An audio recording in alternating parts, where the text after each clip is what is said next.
Secretary of State. I think, again, my honourable friend speaks about this with great expertise. I think it is part of having a government that is committed to a proper industrial strategy and has the levers to actually make that industrial strategy happen. You know, I think there was an interesting divide with the last government, the opposition, when they were in government, which is we see, of course, America is a different sized country from us, but we see the Inflation Reduction Act as offering real lessons for us about how you can lever in private investment. We're not going to be able to do it at the scale of the Inflation Reduction Act, but these interventions can make a difference. And it's also this crucial point, which is we do care where the manufacturing happens, and we are determined to make sure it happens in the UK. Richard Tice. Thank you, Madam Deputy Speaker. Will the Secretary of State actually, who's obsessed with renewable energy, be honest with the British people? Because the truth is that the offshore wind turbines bid today are some 20% above current prices. The floating offshore wind is some 3 times the current prices. His own department, Madam Deputy Speaker, say that actually this requires subsidies of some £1.5 billion a year. That's before the extra transmission costs, before the constraint payments, before the compensation payments for blighting the countryside of my constituents, and before the cost of backup when the wind doesn't blow and the sun doesn't shine. So why would the Secretary of State be honest and tell the truth that renewable energy is more expensive, not cheaper? Secretary of State.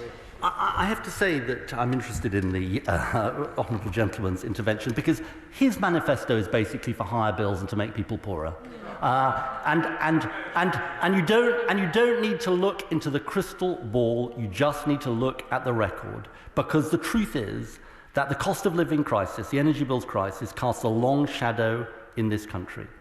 And the energy bills crisis was not caused by our dependence on renewables. It was caused by our exposure to fossil fuels.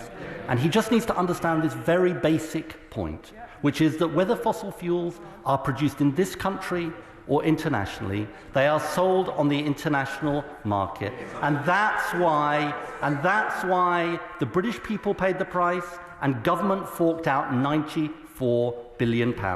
And the only way to get off the roller coaster of international gas markets and take back control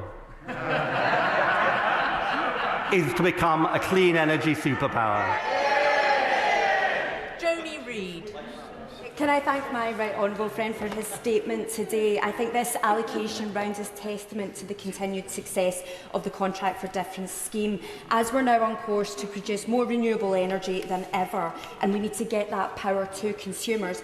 Does my right honourable friend agree with me that we need the same political and financial commitment to the development of transmission infrastructure as we do to renewables themselves? Secretary of State. I really welcome my honourable friend's question, and I think we should need to be honest about this, Madam Deputy Speaker. We face what you can only describe as a crisis when it comes to our grid situation, because we have people wanting to connect cheap, clean renewables and being offered dates in the 2030s, often late in the 2030s. We have industrial investments that we need to happen and offered dates in the 2030s. Grid reform, and as part of that planning reform, has got to be absolutely crucial, is crucial for this government, and it's crucial for any government that is serious about this. And I'm afraid to say that the legacy of the last government is disastrous when it comes to the grid. We will build the grid, and for all of those people who want to tackle fuel poverty and want lower energy bills, I look forward to support from all parts of the House. Dave Dugan. Thank you, Madam Deputy Speaker, and fair play to the new Secretary of State. 5.3 gigawatts of offshore wind is a great achievement on itself, especially compared to the flat zero achieved by the Tories in auction round 5, unlocking, Madam Deputy Speaker, as it does, the vital Inchcape array off my Angus constituency coast and supporting jobs in Montrose, also at Moray West, and the game-changing Greenville floating array off the north-east coast of Scotland. He highlights 1 gigawatt of onshore wind, 8 megawatts of which is coming from England. Can I tell the House today where the rest of that onshore energy is coming from. And with his target now of 60 gigawatts by 2030, how does he believe he will achieve that 9 gigawatts per year from now until 2030? Secretary of State. Look, I welcome the first part of the honourable gentleman's question. I even welcome the second part. Look, the only way this works is that whatever our differences, and we have large differences, we have to work with every government across the United Kingdom, whichever government that is, on this task. Gillian Martin and I, the Cabinet Secretary in Scotland, have had many conversations, probably more conversations in a couple of months and in many years under the previous government. And that is a deliberate example that has been set by the Prime Minister, which is country first, party second. And we want to work with governments across the UK to make the renewables revolution that we need happen, to make Britain a clean energy superpower. Florence Eshalomi. Thank you, Madam Deputy Speaker. And it's a pleasure to welcome my friend, the Right Honourable Member, to his place and to see him continue and champion this really important issue which our constituents up and down the country have been crying for. One of the key issues that you see when you go into people's homes is fuel poverty. It is real. Having to hear constituents talk about not being able to heat their home is a reality for many of my constituents in Vauxhall and Camberwell Green. So I know that they will welcome this announcement to see cheaper bills, cleaner energy being produced. Does the Secretary of State agree with me that we need to actually get on with this as quickly as possible? Because the date of October the 1st, those increased bills, residents want to see action from this government and a fast pace to see their energy bills come down. Secretary of State. My honourable friend is 100% right about this, and she puts it incredibly well. And look, it's hard for governments of all stripes to admit this truth, which is whether it had been the previous government or this government, when that October the 1st price cap was announced, the truth is it wasn't it wouldn't have been in their control or our control because of our exposure, because these prices are set internationally. So if Putin or the petrostates make decisions, it rebounds on her constituents. And the only solution to this is the clean energy superpower mission that we have. Now, the truth is it will take time, and that is hard, and it will be hard for her constituents and my constituents and constituents across this House. But the answer has got to be to go as fast as possible, because that's what gets us energy security and lower bills. Sir Julian Lewis.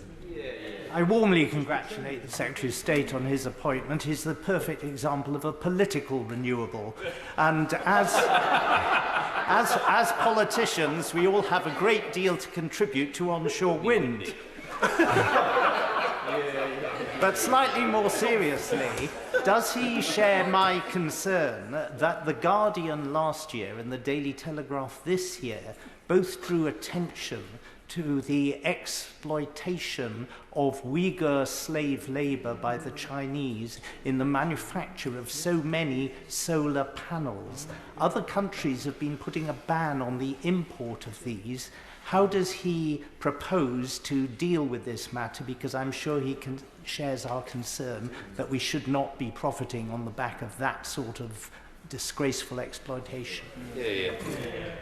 I thank the right honourable gentleman for his kind words to me, and he raises an incredibly serious and important issue.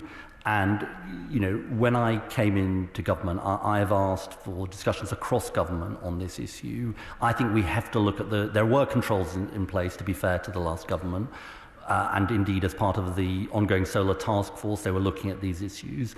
But I think we need to really kick the tyres on this to make sure that the proper controls are in place, and my department is very, very happy to have discussions with him and other interested parties on these questions. Perrin Moon. Thank you, Madam Deputy Speaker. I'd like to thank my right honourable friend for his statement and his tireless campaigning in favour of unleashing our renewable energy potential.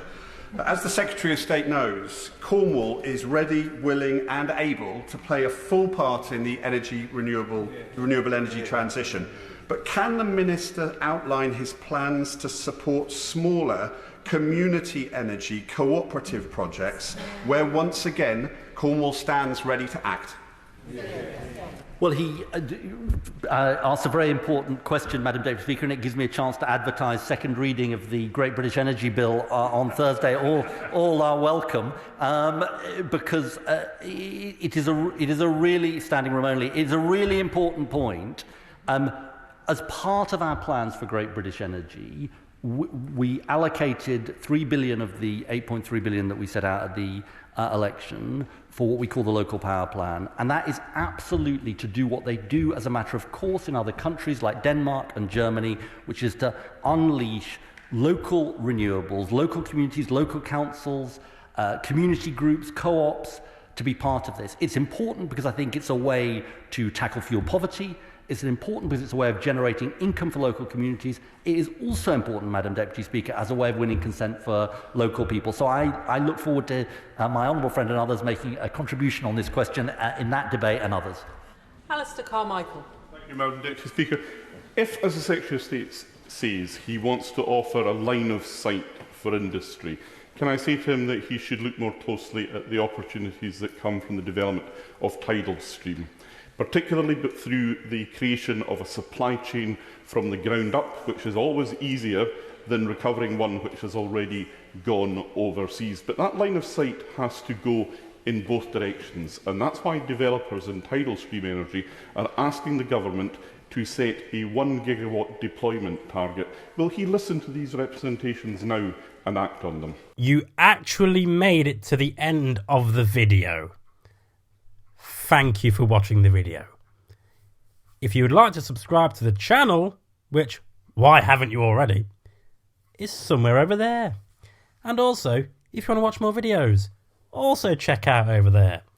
I've been Jake from Just Jake. See you later.